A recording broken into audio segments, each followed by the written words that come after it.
नमस्कार मित्रांनो, मी निलेश गायकवाड तुम्हाला सादर प्रणाम करत आहे.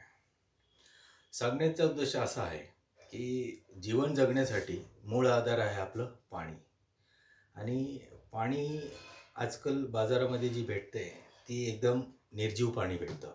ह्याच्यामध्ये काय मिनरल्स पण नसतात, हर्ब्स पण नसतात, विटॅमिन्स पण नसतात. आपण निर्जीव पाणी पितो. याने आपण रोगी तर बनत नाही, पण आपल्या शरीराला कुठलाही म्हणतात ना, की काय प्रोटीन्स भेटत नाही. आपल्या शरीराला तेवढी वाढ भेटत नाही.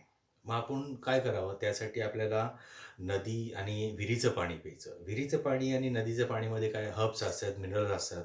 तर त्याला आपण गरम करा आणि गाळा आणि माठामध्ये भरा आणि ते पाणी पिल्याने आपलं शरीर निरोगी राहणार, स्वस्थ राहणार आणि मजबूत राहणार.